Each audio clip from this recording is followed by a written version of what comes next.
Wacha sasa nimkaribishe mtumishi wa Mungu, tunamkaribisha atasogea hapa mbele na tutamkaribisha kwa jina la Yesu Kristo. Haya, karibu.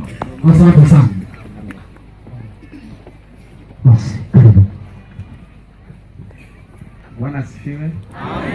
Nashukuru kupata neema ya kusimama hapa kwa muda huu mdogo ambao nitakuwa nao dakika 40 na kwa jina naitwa Alembe Yangia Steven. Alembe Yangia Steven, mjukuu wa Filipo Nganji ama Yange Chibangela kwa wale ambao walimfahamu kwa wakati wake, na mke wangu anaitwa Angela Bunyemu, mjukuu wa Elema Bichingini kwa wale ambao walimfahamu. Na nitaka mbele kuendelea sana naona watu ambao nimewaona hapa wamenigusa moyo wangu sana. Na ningetaka kuwakaribisha muone kidogo watu ambao kwa mwili yangu sana, kwa damu yangu sana. Mama mdogo Jacqueline kwa pale, mama Jackie. Na mama mdogo Linda. Kia tu hapa kwa nitumie kimbia tu haraka sana. Na mama mdogo Janet. Wote ni mamangu padogo. Boy, ukimbia tumbibusha zaika. Mungali mazele. Yesu baba. Kimbia tu hapa hivi. Ili niwaoneshe kwa haraka tu sana. Huyu mama yangu ndio mwenye baba yangu aliachia Lizio. Ina maana mume wake ndio mwenye baba yangu alikuwa mdogo wa baba yangu. Na ndio maana nakwambia ni mama yangu. Mama yangu kabisa ndio alilea. Bwana asifiwe sana. Amen. Na huyu ndo mdogo yake ya mama yangu. Huyu ndo alininyonyesha, mama mdogo Jacqueline. Nashukuru sana kumuona hapa. Bwana asifiwe sana. Na huyu ndio mwenye amenyonyesha mke wangu. Ina maana mamangu muko na mamangu wote wale wako hapa. Bwana asifiwe sana. Tupigie Bwana makofi, asante. Nashukuru sana. Tulipokuwa tunakoma nafurahi kuona Yalolo karibia. Nilikuwa mta Yalolo, sasa tunakoma, jina lake ni Christophe Adolphe, sorry. Nafurahi kuona nyuso za zamani sana. Nashukuru sana. Mke pia wa kiongozi wetu wa jimbo, nashukuru kumuona, na wengine ambao karibu hapa. Ningetaka kuchukua muda mdogo ili pia nikuoneshe kikundi ambacho nimekuja nacho. Kuna marafiki zangu ambao nimekuja nao. Kuna ndugu Remi, ndugu yake ya Makarios, kimbia haraka sana. Huyu ndugu Remi nafanya naye kazi, na muitaka Petro wangu. Nimeenda naye nchi tofauti, nimesafiri naye kwa ndege, kwa gari, kwa kinga, kwa moto, na huyu nampendaka sana. Naitwa ndugu Remi. Bwana asifiwe sana. Na nina ndugu yangu, rafiki yangu sana mwingine, Adonis Tio. Adoro. Adonis ni mmoja wetu pia wa kikundi chetu, anafanya sifa na maabudu, pia anasindikiza katika mission, kama tuko na mission za karibu anasindikiza. Na tuna wengine wenzetu wawili ambao wako pembeni, wako pamoja na sisi. Amen. Bwana asifiwe. Amen. Nimekuja na vitabu kitabu kimoja kinaitwa Les Principes Bibliques pour l'Afrique. Maprincipe ya kibiblia ya kubadilisha Afrika. Nileta vitabu 13 tu. Wale wanajipenda watavikamata haraka. 13 tu niko navyo hapa. Na pia mafundisho ambayo ndayafanya nimeitia karatasi. Mungu ameniomba nitie karatasi. Nimeitia karatasi, ni makaratasi 500, lakini kwa wale ambao wanasoma Kifaransa watachukua. Wale wa Kiswahili, wa Kifaransa watabadilisha wa Kiswahili na wawapatia nao. Itakuwa mzuri sana. Haleluya. Basi tuombe Mungu. Bwana wa majeshi, wewe ndiye Mungu wetu. Tuko chini ya uongozi wa damu yako. Mapenzi yako yafanyike kwetu. Ulituambia tuje, tumekuja. Bwana ongea, sio mimi. Niwe speaker tu Bwana. Ili neno lako lifikie watu wako kama unavyotaka. Ni kwa damu yako tunaomba hivyo tukiamini. Amen. Nilifisha mtoto wangu, inakuwa karibu miezi 3 sasa. Tarehe 27 mwezi wa 4, na aligonjwa tangu mwezi wa kwanza wa mwaka huu, na alifia Kigali.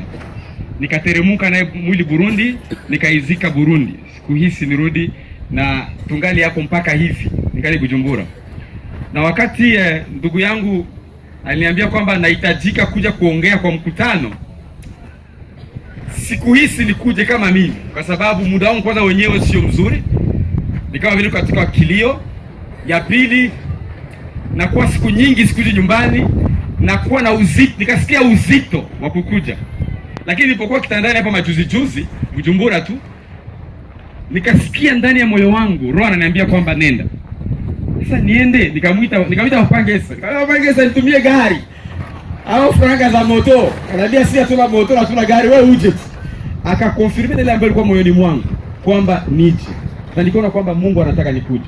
Nikamwambia Pangesa nitumie vesi, basi nitumie vesi, sina vesi. Kumbe alikuwa amenitumia tena. Nikaanza kuomba kwanza hiyo saa. Nikaongea na mke wangu, ananiambia nenda. Nikaanza kuomba. Na kuna vitu Mungu ametia moyoni mwangu. Bwana asifiwe sana. Maana nimekuja hapa sikutaka kuja kile Mungu ametaka nikuje. Na ndio maana ufungue masikio usikie nini Mungu anataka usikie. Hakika Mungu ni mzuri. Teme yangu ya asubuhi ya leo kwa ile verse ambayo tuko nayo ya Mathayo 24 mstari wa 12. Teme yangu asubuhi ya leo ni kuelewa wakati. Kuelewa nyakati. Ambia jirani kuelewa nyakati. Kuelewa nyakati tafadhali. Ile verse inasema hivi kwa Kifaransa. Kwa sababu nilijaribu kuangalia Kiswahili, nikaona kama kuna vitu ambavyo havikamati. Nikaona nirudi katika Kifaransa, inasema hivi: Instruisez-vous par une comparaison tirée du figuier. Huko pointe. Inasema dès que ces branches deviennent tendres et que le feuille pousse, vous connaissez que l'été est proche. Kwamba tukaanza discuter na watu, hata msimamizi nilimuuliza construire njoni. Kwa sababu uko tofauti ya construire na kupatia mtu education. Construire, Waswahili wanasema ni kujifunza, kusoma, lakini construire ni kuelewa, ni kupata order ya kufanya kitu, ni kupata mwongozo fulani. Ni kama kuamuriwa ili unenende njia fulani. Kama ukupata mtu wa kuamuru, hautajua njia ya kupitia. Ni kama vile wale watu ambao walikatembelea Yesu alipozaliwa, wa Majusi, walikuwa instruit kwamba msipite hiyo njia tena. Walipewa order. Ni kama waliambiwa mpitie hapa sasa. Ni kama waliambia ponyokea hapa sasa. Hiyo ndio kuwa instruit. Na kuwa educated, kupewa tu elimu, unajazwa na elimu. Bwana tusaidie sana.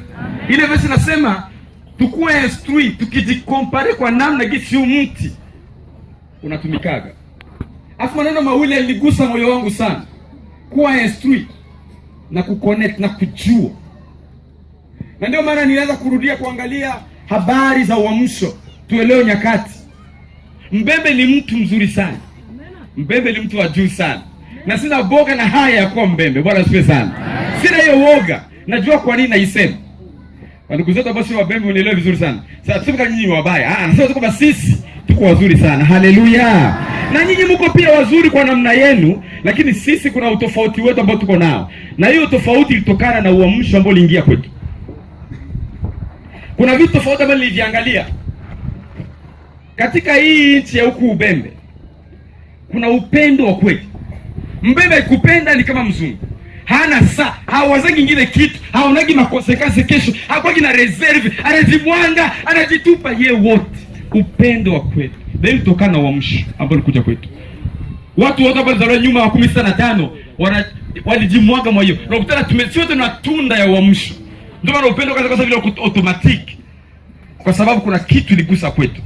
Kitu cha pili ambacho nimeona huko kwetu Ubembe, tuna hospitality, tunapokeaga watu na nembote ki na anakula kwetu na anakaa kwetu na anaishi kwetu na tunamulipa.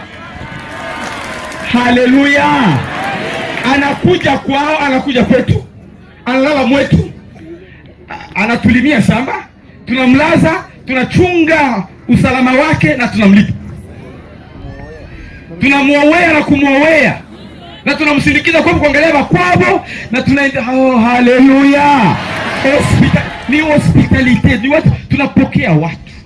Ukiona Mbembe anaanza kuogopa kupokea mtu, nakwambia ilitoka wapi? Tunaanza kuogopa bali tushitula. Lakini tunapokeaga watu. Bwana asifiwe sana. Ya tatu ambayo nimeona imetoka huku kubwa sana ni karakteri ya Doner, mtu ambaye ni mtoaji. Mbembe hajifungie kubitu, ni mtoaji. Sikia mchungaji Mati? Ni mtoaji. Ndio maana ukienda hata kule Japani kuna jamaa, kila mtu mtoaji, hakuagi chini. Hawezi kile niambia sema mbo mie ndakufanya hivi. Mimi nakulaga kwako mimi. Niko mtoaji. na maskini wetu wa mwisho anatoa kitu kidogo alicho nacho. Mbembe ni mtoaji. Bwana asifiwe sana. Na hiyo imetokana nini na uamsho ambao ligusa ubembe. Katika maichi hapa karibu yetu tuliguswa wa mbele na uamsho. Mbembe alikuwa mtu wa kwanza kuguswa na uamsho katika maichi hapa karibu.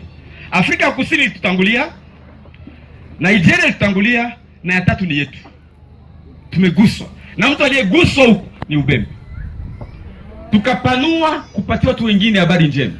Jifunze, uende kwa internet, jaribu kuangalia, angalia historia ya wabembe, malezima haiko mingi, lakini angalia habari za uamsho, utakutana tumeguswa sisi wa mbele. Karakteri ya kufuata ya 4 ambayo nimeiona huku kwetu ni kwamba mbembe yako manipulateur. Akijifanya njoo umpatie vyako. Akupa manipulateur. Anakuambiaka tu, mimi nakulaga kwako. No obwela, nikiola no obwela ibikwe. Akupa manipulateur. Haleluya! Atobe na vyo vile obwela. Hiyo ndio mbweli mbembe hakuai kwa sababu ya uamsho. Na kweli yako iwe kweli. Na njoo mbembe huyu, naturellement mbembe, njoo mbembe huyu. Ukiona mtu anakuambia msuri, yeye kama njoo mbembe. Huyo ndio mbembe. Huyo ndio mbembe. Alikwambia uko tajiri, uko maskini. Na obwela ba. Mbembe lakini na obwela ba. Huyo ndio mbembe. Haleluya. Ya kufuata, mbembe anampenda Mungu sana. Angalia sisi tunavyosifu. Ona sisi tunavyoabudu. Ona sisi tulivyo, tunampenda Mungu sana. Hakuna mtu anasukumaka tumpende. Ni kama vile ilitokana na uamsho. Kitu ambacho ligusa huko kwetu. Na upendo wa Mungu kaendelea. Kweli kuna vitu, kuna makosa tuko nao kama watu. Lakini mbembe kama mbembe, upendo wa Mungu anao sana.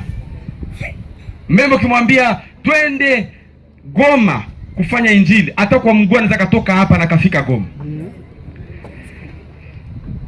Sasa sina maana baya sasa, lakini no. Sina maana wasaka ni sasa na makuru, lakini Goma nimeona watu wanatoka hapa kwenda mpaka Bukavu mguu. Unakutana mtu kama Nyola. Kama moyo mkutana. Kutana. Mbembe anampenda Mungu sana. Anampenda Mungu sana. Na nguvu zake na moyo wake wote, na kwa sababu ya uamsho ambao uligusa kwetu. Niko nataka kusema kitu changu ni nini? Kuelewa nyakati. Eske tunaelewa nyakati ambazo tuko nazo? Hii kwanza ni moja wapo ambao vitu ambavyo tunavijua ambavyo viko kwetu. Na ya mwisho ni mtu ambaye hana critique. Mbembe hakuna makritiki kama tena ni mankongo lake. Atakwambia kusura tu. Ile no mbwe, ngebe no mochu mbwela ine no mbwela. Huyu ni mbembe. Na hivyo vitu ni vitu ambavyo vimefika kwetu kwa sababu ya uamsho. Ina maana huku tumegusa na uamsho. Na hakika uamsho umegusa maisha yetu. Lakini kuna vitu vitano ambavyo Mungu ameniambia nikuambie, ambavyo ni mambo yanayosalia ambayo tuiangalie ili tusonge kwenda mbali sana. Vitu vitano. Bwana asifiwe sana. Vitu vitano ambavyo vinasalia kwa huyu mbembe ambaye hii kitu yote iko nacho asonge apande juu sana. Na hivi vitu vinatuma mbembe angali chini, lakini mbembe ni mtu yuko juu sana. Ningetaka mkutano tukutane pamoja hapa hivi, tuimbe kale kanyimbo ketu kana. Heri wenye kukesha. Tuyatengeneza nao salia. Alafu tumalizie mambo matano. Sasa kwa muda mwingi, karanta maliza tu. Niko nesabia muda. Heri wenye kukesha, tukayaimarishe mambo yaliyosalia. Heri wenye. Haleluya. Kweli Baba. Heri wenye kukesha, tukayaimarishe mambo yaliyosalia. Heri wenye kukesha, tukayaimarishe mambo yaliyosalia.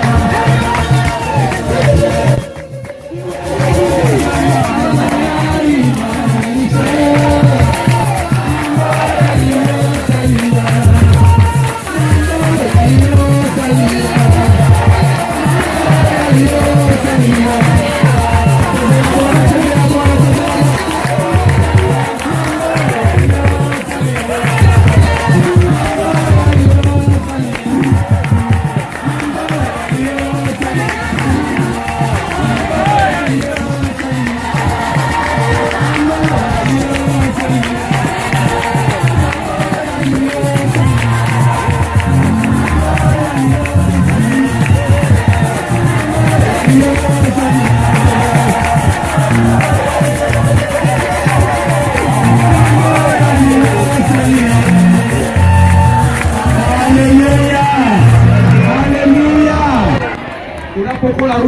mmoja, mambo yaliyosalia, mambo matano yaliyosalia kwetu. Jambo la kwanza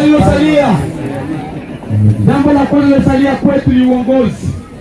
Ambia ndugu yako uongozi. Ambia jirani uongozi. Kwetu tuna tatizo kubwa la uongozi. Na ukiangalia vitu vingi ambavyo tunavianza, mara nyingi haviendelei mbali kwa sababu ya uongozi wetu kuwa mbovu.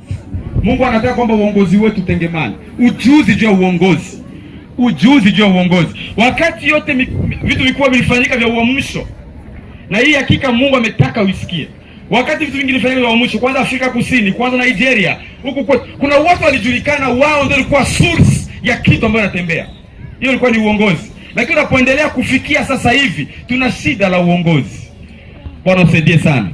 Tuna shida kubwa la uongozi. Kuna vitu vingi ambavyo navijua, sitaki kusema hiki na hiki. Vitu vingi vikubwa vilianza kwetu. Vitu vingi lakini vimekufa kwa sababu waliokuwa wanaviongoza, walipopita, waliokuwa nyuma hawakuweza tena na vitu vikaharibika. Uongozi ni kitu kikubwa katika maisha ya mwanadamu. Mungu mwenyewe alitabiri kila kitu kwa uongozi. Alisema mtakuwa vitu, mtakuwa vikia.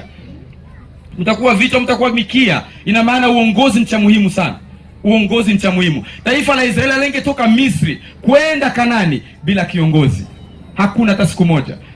Hekalu lingepaswa kuongozwa bila kiongozi. Alichagua watu ambao wanahusika na hekalu. Vitu vingi vilifanyika mpaka uongozi, na ndio mpango wa Mungu. Kila mara Mungu anatia viongozi kwa wakati wake kwa vitu fulani ili visonge mbele. Na naamini kwa muda huu kama tunauelewa vizuri, kuna vitu Mungu anavipanga huku kwetu. Kimaendeleo kuna watu ambao wanatuongoza kimaendeleo lakini hatuwajui. Kisiasa kuna watu ambao Mungu ameinua kwa wakati huu kisiasa lakini hatuwajui. Kihuduma kuna watu ambao Mungu anainua lakini hatuwajui. Kuna vitu vingi ambavyo vinafanyika lakini macho yetu hayuoni kwa sababu tuna shida la uongozi kama mbembe. Bwana asifiwe sana. Mungu atusaidie afungue macho yetu, tuangalie mwangaza. Sisi mara nyingi tunakwenda nini kusema shike ule obe. Haiko mtu hata kwa kiongozi kwa sababu unakula kwake. Ni kiongozi kwa sababu kuna kitu ananyanyua katika maisha yake na ambao anakupatia. Kuna kitu ambacho Mungu alimtilia yakinya, kama ukuvuka hautaweza. Kama kumpitia yeye hautaweza. Watu ambao wanafunza sana uongozi wanasema kwamba kama haukanyaku mabega ya watu ambao wana nguvu, hauwezi weza kuruka. Kuna vitu vingi ambavyo kama ukuelewa siri za uongozi hautaweza kufikia kule Mungu anataka ufike. Hata unaomba sana. Maombi kuna vitu ambavyo hawezi kufanya. Hakuna mtu anaombaka ile azaliwe. Nani aliombaka ile azaliwe? Tulizaliwa tu kwa sababu kuna watu ambao walitoa maisha yao kwa ajili yetu. Mama yangu alikubali omweni kufe hospitali ili mtoto azaliwe. Kila mama ambaye kwa hapa anajua ya kwamba mimba ni riski kubwa, lakini wazazi wote walichukua mariski makubwa ili tuzaliwe. Kuna wale ambao tutangulia walipanda milima na mabonde, waliteseka sana, lakini mara nyingi atuwareconnect mikutano yetu, atuwareconnect mahali tulipo kwa sababu ya nini? Shida la uongozi ambao tuko nao. Angalia ngazi gani ambayo inatikisika maisha yako kwa ngazi ya uongozi. Kama uongozi haisimami, hakika nakwambia utakuwa mbembe mzuri, uligusa na uamsho, uligusa vitu vingi, lakini hakuna fasi utaenda kwa sababu haukureconnect nguvu ya uongozi. Uongozi haiko histoire, ni realite katika ulimwengu huu. Ili nchi komboleo kulikuwa watu ambao walitoa maisha yao, wakina Lumumba, Kenya wakina Kenyatta, Tanzania rafiki yangu anajua, na wengine wengi. Kuna watu ambao walikubali kutoa maisha yao juu watu wengine. Kuna watu ambao Mungu alitabiri kwa wakati huu, kama tukuwapitia wao, milango yote itafungwa ingawaje maombi yenu. Bwana turumie sana. Ndio maana fungua macho kwa sababu uangalie mwangaza. Angalia mwangaza. Kama kuelewa uongozi ni shida kubwa sana. Taifa la Israeli lilikuwa nachunga Yesu afike. Lilichunga Masia. Liliomba, lilipanda mlimani, lilienda hekaluni, lakini Yesu alipofika kuna mtu aliona. Kwa sababu ya nini? Kwa sababu wa kuelewa siri za uongozi. Esko unaelewa nyakati. Hizi nyakati ambazo macho yako funguka kwa ajili ya uongozi.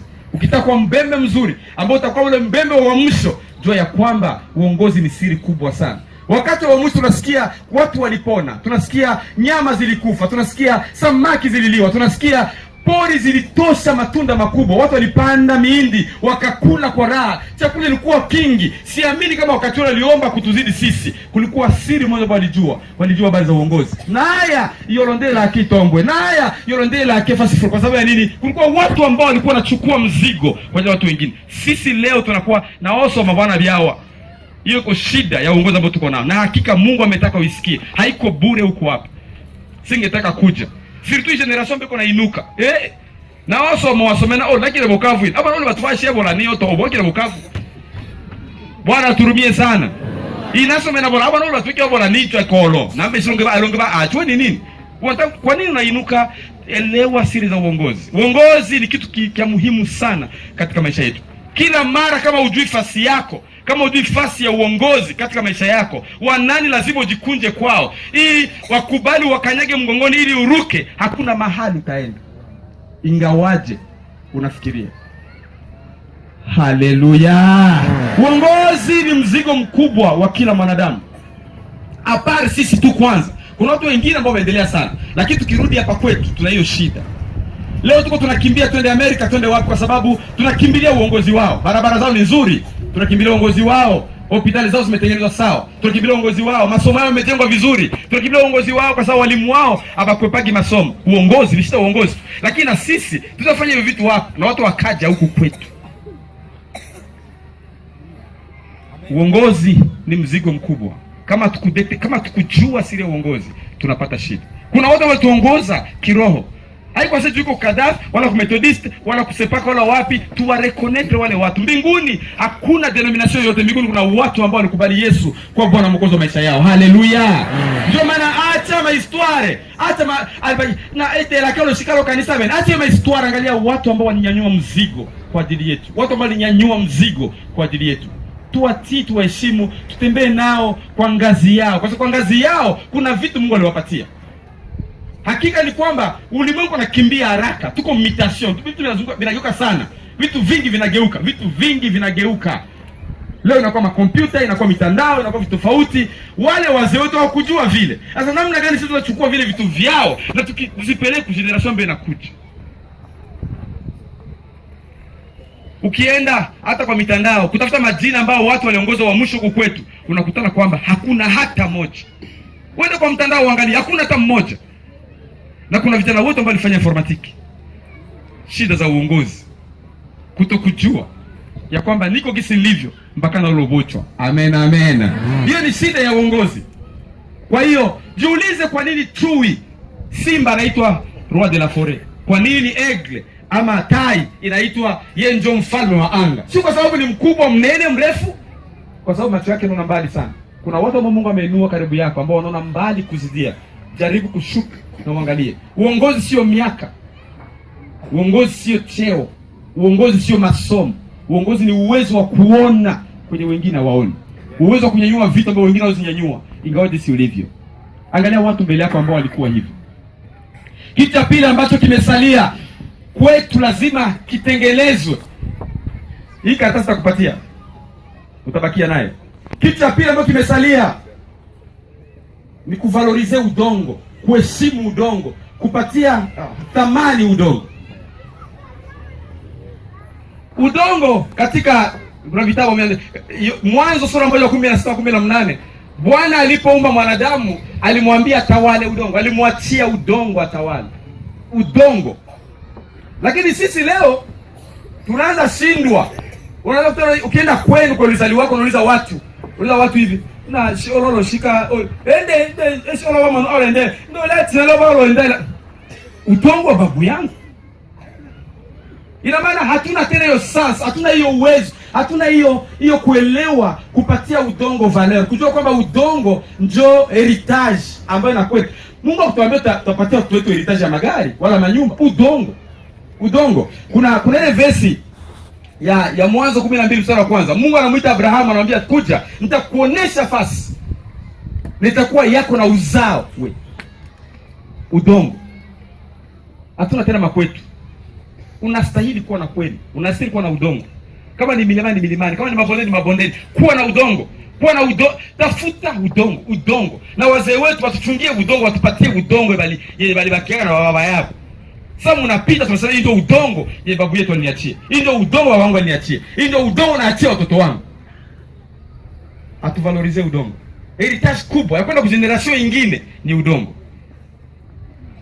Mtu anakia tu anasema ndo mambo ile mami unampa. Analima hapo miaka 7, anapajenga nyumba na panakuwa kwake. Na unamwachia tu. Mungu anataka usikie habari za udongo. Ni ya maana sana kujua maana ya udongo. Sijasema tu wabaguzi, sijasema tu naromba na watu wengine. Nasema ya kwamba lazima na udongo wa kwenu. Kwenu ni wapi? Udongo wenu ni ya wapi? Utachia watoto wenu na wajukuu yenu. Tuko mulimwengu wa mondialization, leo kila fasi. Unaenda Amerika unajenga kila fasi.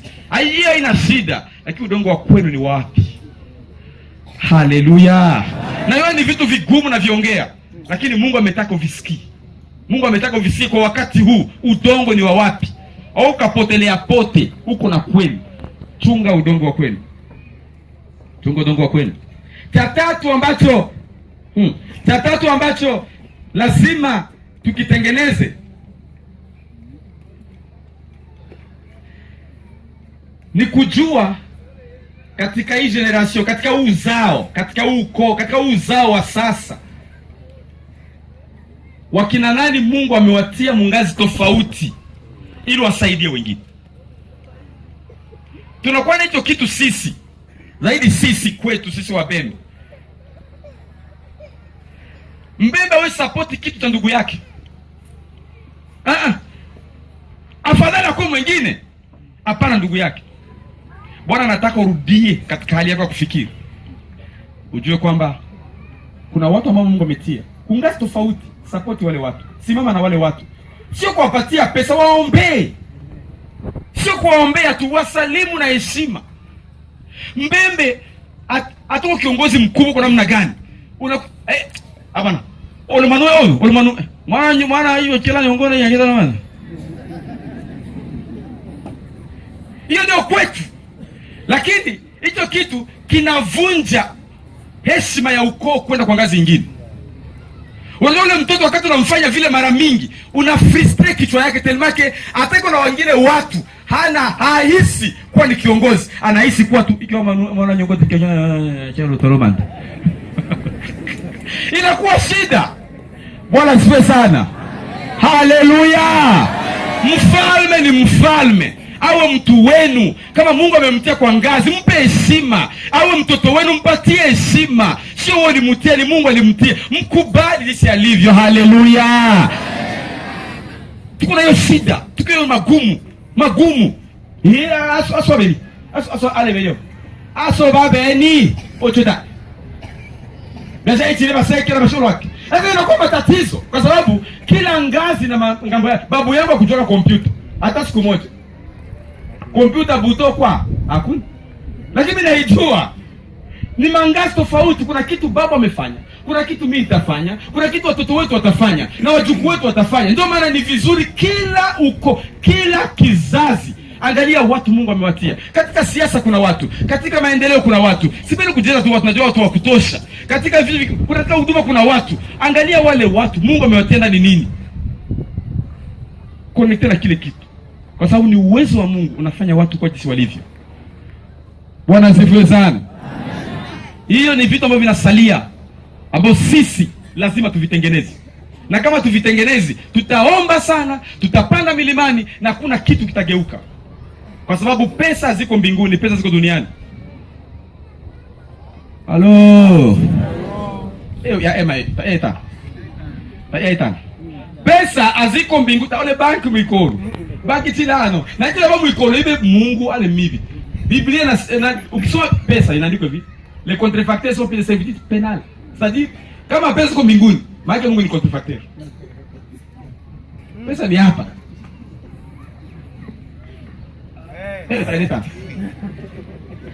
Jambo la nne ambalo Mungu anataka usikilize leo kwa mchana kati ni kujua. Ambia jirani kujua. Connaissance. Unajua kila ngazi ya imani uko nayo inategemea na jinsi unavyojua. Hauwezi enda zaidi ya venye hujui. Hauwezi. Hata unaombaga sana, hauwezi enda zaidi ya vitu ambavyo hujui. Kama hujui tu. Ngoja nikwambie, kama ulijifunza historia unajua kwamba kuna watu wengi walitolewa huku kwetu kupelekwa Tanzania, Kariakoo, wakavushwa Zanzibar. Nimeenda mwa ile prison ya Kariakoo, nimeingia pia mwa ile prison ya Zanzibar wakati tunafanya travail wa mwisho wa mwaka 2005. Nimeingia hizo prison.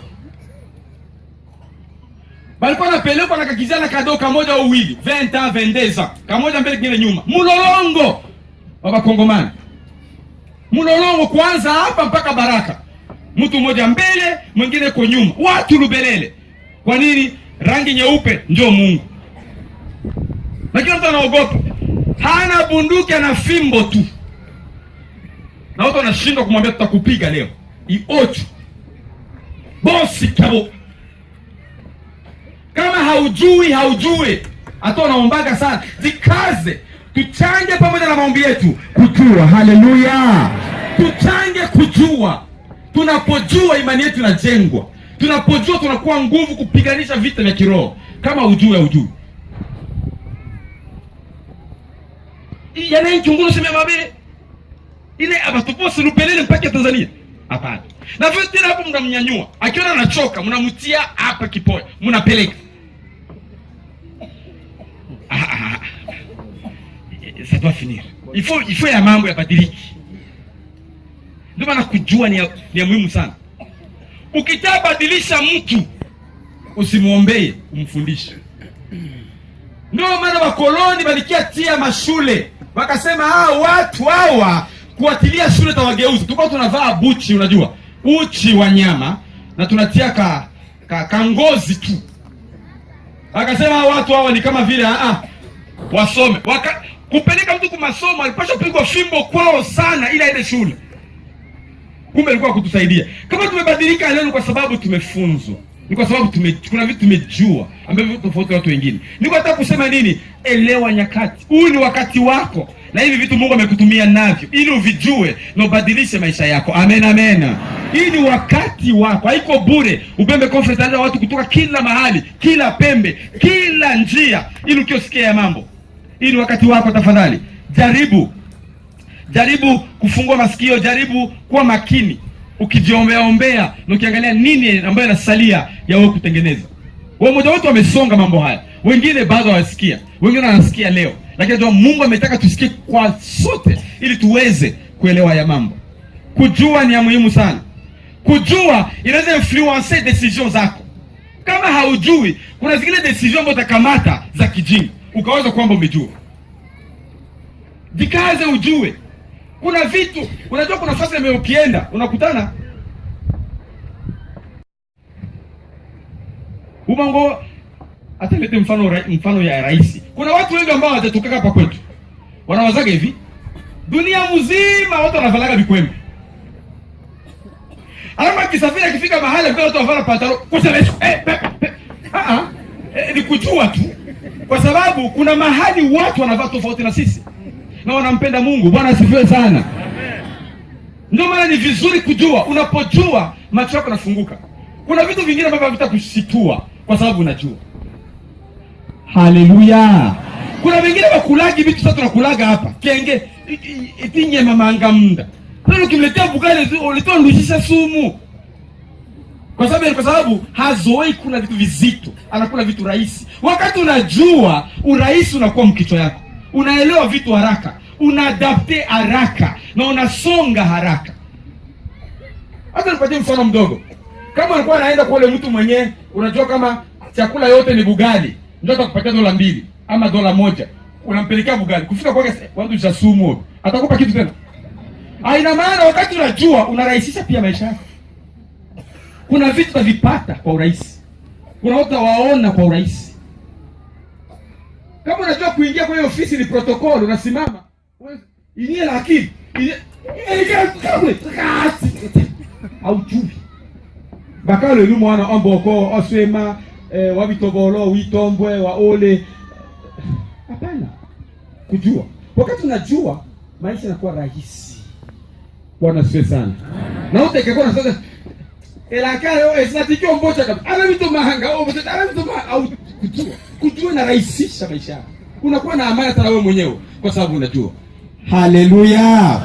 Decisions zako zinakuwa influence na kujua. Namna kumata azimio zako inakuwa tofauti. Hauchukui tena kama mbele. Tofauti sana. Wakati unajua maisha yako yanakuwa rahisi. Wakati unajua unaweza pia kuungana, kuconnect na watu ambao uko wajuu. Biblia katika Matendo ya Mitume sura yake ya 2 mstari wa 12 inasema vitu vine ambavyo ni misingi ya maandiko na katika ni misingi ya kanisa la Kristo. inasema je, ushirika wa ndugu na vingine. Katika termo ushirika wa ndugu sio ushirika wa ndugu mbembe tu. Unaweza kuwa mshinwa, Mungu anamtuma akuje hapa kwa Ubembe Conference asikilize na akwe baraka kwetu. Lakini kama vile ningi shinwa saka oli. Ingia wiso ya saka oli. Tuna deconnecte na vitu ambavyo Mungu angetupatia kupitia huyo mtu kwa sababu ya kutokujua. Kukosa ushirika wa ndugu. Kuna vitu tofauti ambavyo Mungu anavitaka tuvijue. Na hivi ni vimoja wapo. Kwa hiyo fungua macho. Mtu mmoja akasemaka, asemike kwetu kila mtu kama daktari. Kila mtu anajua. Tujitahidi. Hakuna mtu anajua vyote. Lazima tudevelope zile ngazi ambazo hatujui. Kama ujue informatique kwa wakati huu ambao tunaandaa uamsho mkubwa, jifunze ya mambo. Zamani tulikuwa tunawaza ndugu hapo yuko hapa mbele kwa naka kitu hapa amo pika ni vitu bitono, vitu. Lakini anachukua tu sauti pamoja na picha na basi. Kuna watu walitengoka makanisa jua kujua kompyuta kwanza kama ni pepo. Namna gani za andika, alafu vitu vifike Ulaya sasa hivi na virudi sasa hivi vitu bene pepo ni boboti. Sio kila kitu ndio uchawi. Haleluya. Lazima tujue. Nimesema juu ya uongozi. Nimesema juu ya kutamanisha udongo. Nimesema juu ya kujua watu ambao Mungu amewatia kwenu, karibu yenu, watu wenu ambao Mungu amewatia ili wawe vilalo vya kuwasaidia, au vya kutusaidia, ili wawe vyombo vya sikufikia kule kwenye tungeweza kufikia. Na ya mwisho, na ndio nitamalize. Ya mwisho, pesa. Ambia jirani pesa. Pesa. Haleluya. Pesa. Unajua fasi nyingi zaidi katika vijiji watu wanajua kama pesa ni dhambi. Kwa sababu ya nini? Hawezi tumikia mabwana wawili. Na hiyo ndio shida ya kujua. Shida ya kujua tu. Hawezi tumikia mabwana wawili. Oh, haleluya. Hawezi tumikia pesa na utumikie pia Mungu. Hiyo kita magharibi anapita. Ameto anja. Sasa wewe ni tutukana mchana mzima kama pesa ni dhambi, unakuja fanya nini kwangu? Pesa sio dhambi. Nini unafanya na pesa ndio shida. Bwana asifiwe sana. Bamoto, haleluya. Rafiki wanakuja wengi, wazungu, weusi, Waarabu, wote kwa sababu kuna kitu. Hapana maistwaro, unaangana. Sasa kama nyingine pesa, mezali 10-15. Ile nishike ubete nyongolo niko na watu. Au katali na watu, wewe tafuta pesa, wewe vipi? Nani ukataa? Nani kwambia ukataa? Tusome. Soma Methali 10:15. Inasema nini? Mali ya mtu tajiri ni mji wake wa nguvu. Anatengenezea mji. Tajiri anaweza mlimani na atachungwa na watu 10,000 hata msimtenge. Uangamivu wa maskini ni umaskini wao. Amen. Nube. Yasona. Haleluya. Mungu alitaka usikie ili kutoka hapa kwa hii mkutano iwe mwanzo wa revolution kichwa chako. Useme na ocho. Bene na ndi siomba roli. Bene omba Mungu. Aonde faranga. Haleluya. Wewe kama utanichukia ndakuwa nashukuru, lakini Mungu atanipenda kwa sababu nilikwambia kitu ambacho ametaka nikwambie. Nisimojaribu aini mwana ino batata wa mao batinana na wa. Mungu akasema sema. Haleluya. Ni neno la Mungu hili. Pesa lazima uipate. Pesa inajenga mji. Unaweza kupanda mlima ukajengea mji wako, usini watu. Ebulibita. Faranga, ebulibita. Faranga. Ebulibita faranga. Haleluya. Tuifunge fumba, ebulibita. Ebulo. Nafika na telefoni business. Ale baby.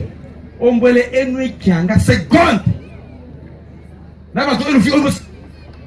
Ebulibita. Ebulibita. Biblia kuna vitu inasema. Na kama ni kitu ya utamaduni ambayo itatusaidia sisi Kama vile kisi mchungaji alivyosema hapo, kuna vitu utamaduni ambavyo vinatusaidia sana. Ukitaka kuwa mtu mzuri, karibisha wageni. C'est profond, ni utamaduni wetu, pia ni maandiko.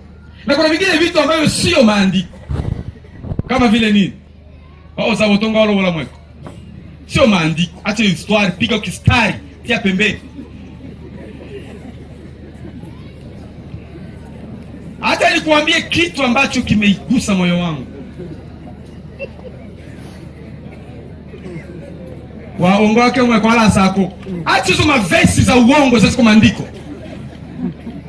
Badilisha namna kufikiri. Haleluya. Ndio maana Ubembe Conference anaandaa vitu na kuita tofauti. Wakuje kutuchanganya. Sikwambia viitike sahi. Na kama ushapitwa na wakati basi. Lakini leo wakati ya kwamba wa mwisho hauwezi ukasonga mbele kama tuna kitu mfukoni. Kuna watu wamesafiri hapa. Pastor ndio ametoka wapi? Umesafiri hapa bwana. Na usafiri sio ni kwa ile isaka ile pa. Hizo ni franga bwana. Haleluya. Na wengine kutoka Bukavu, Magoma, Maurafu, Mafasi. Ni safiri. Unaweza ngaye kikundi kwa pale imefika imetia gari pale. Karibu nao imetia asubuhi ama jana. Hizo ni pesa. Sasa uwezo ukatoa. Unajua Mungu anataka tuwe watoaji. Kuna mtu mmoja katika maandiko ambaye anaitwa mama mjane, alitoa pesa na Bwana akasema huyu anazidia kila mtu, lakini hakuna nafasi katika maandiko lisema na akakuwa tajiri. Ole. Ina maana utoaji wako una determine croissance yako ya kipesa. Saka desa o ela wa desa yobe hao. Na mara mingi sio pastor tutoshaki. Tu watoaji. Haleluya. Ambia jirani tu watoaji sisi. Tu watoaji. Support Ubembe Conference, support vingine vitu, support watu. Tu watoaji. Na hapana kutoka kwa kwenu tu. Ini hela kewe. Hapa ni hela kewe unatoa kwa sababu ni ufalme wa Mungu. Haleluya. Pesa. Ukiangalia pesa ni zamana sana. Soma hii verse ya mtu kweli. Ecclesiastes 5:17. Mhubiri 5:19 na nitafungia hapa. Kwa vitu ni vingi. 19. Pesa ni za muhimu sana. Pesa zinakuprotege. Zinakulinda. Tusome. Tena kwa habari za kila mwanadamu, ambaye Mungu amempa mali. Mungu amekupa bila sasa hivi. Sikia kwambie. Angalia vizuri. Kila mwanadamu Mungu amempa mali. Ama iko vipi? Soma sasa tusikie. Tena kwa habari za kila mwanadamu ambaye Mungu amempa mali na ukwasi akamwezesha kula katika hizo na kuipokea sehemu yake na kuifurahia amali. Ukifika kupona simama. Amali yake hiyo ndiyo karama ya Mungu. Amen. Sasa Mungu alikuumbaga kulizaliwaga. Ulikutana nini duniani? Ulikutana wakati, ulikutana hewa, ulikutana udongo, hiyo sio mali. Unakatala. Mungu ametupatia sote mali. Mungu haumbagi matajiri. Mungu haumbagi wa maskini. Hivi ni vitu vitano tafadhali. Acha nimalize tu ndio ya mwisho namaliza. Mungu haumbagi maskini na Mungu haumbagi matajiri. Mungu anaumbaga watu. Na wamoja wanakuwa matajiri na wengine wanakuwa masikini hapa duniani. Mungu mpaka sema huyu pastor Echa tangu leo yeye ndio tajiri. Sivyo tulizaliwa uchi ulimwengu huu. Kuna wale walizaliwa mafasi kwenye opportunities ziko mingi. Masomo za mzuri, maneno za mzuri, lakini sisi tuliumbwa sote sawa sawa. Wamoja watakuwa maskini, wengine utajiri. Kwa sababu ya nini? Kwa sababu wote kaka ni matajiri. Bwana asifiwe sana. Pesa kama hizo watu wanazigeuzaga vibaya. Mwewe mko na hakuna mwenye aliumbaka na pesa. Hakuna mtu anazaliwa na franga mkononi. Ndio maana kwa kumaliza, hivi vitu vitano tukivitumikia sana, kuna kitu Mungu atafanya maisha yetu. Tayari vitu vipo. Na nashukuru sana kazi ya Ubembe Conference kunafanya. Kutuelimisha, kutusaidia kusonga mbele. Hivi vitu vitano. Ukibakia kwenye uko mwenyewe na kuvitafakari sana, utaona kwa Mungu anakupeleka. Nimejaribu kufanya ka recommendation mwisho kamkutano. Nikasema ya kwamba kama itawezekana, watu wetu waendelee kuelimishwa kwa ajili ya uongozi. Mtu mmoja akasema kila kitu nakufaka kuongozi na kila kitu natengemanaka kuongozi. Huyu ni John Maxwell. Ukiona kitu kinaendelea sana, maana uongozi ni mzuri. Ukiona kitu kwa kufa, maana viongozi ndio problem, sio watu. Uongozi ndio shida. Na Yesu akasema mtajua ukweli na ukweli utawaacha kuwa huru. Yohana 8:13. Mtakuwa huru. Maana yake nini?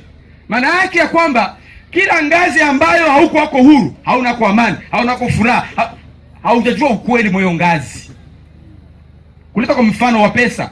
Kama tu hatujakuwa na uwezo kusema naweza kununua kitu kwa dola 5, 10, ina maana ungana problem ya kutokujua kwa ngazi za pesa. Kama kwa pigana vyako kila siku, ungana shida ya kutokujua juu ya ndoa. Kwa hiyo watoto waelimishwe juu ya uongozi, waelimishwe juu ya kufanya rasili entrepreneuria, na ya mwisho waelimishwe juu ya missionary. Tumeitwa tupeleke watu wengine habari njema. Tuko na habari iko pure huko kwetu, pure vraiment. Iko nzuri. Tupelekee wengine habari njema. Sibaki nao kwetu. Tupelekee wengine habari njema. Mungu aliponiongelea miaka 2-3 iliyopita, nimefungua ofisi Malawi, ambaye nafanya kazi Blantyre. Tangu mwaka jana. Tunatumika kufikia watu wasiofikiwa. Mwaka kesho tutafungua Cape Town Africa City kufikia watu wasiofikiwa. Kuna watu walihubiriwa, lakini mimi Mungu aliniongoza hivyo. Na wewe Mungu amekutuma namna gani? Fikia wengine wasiofikiwa. Basi Mungu akubariki sana. Asante sana. Amen.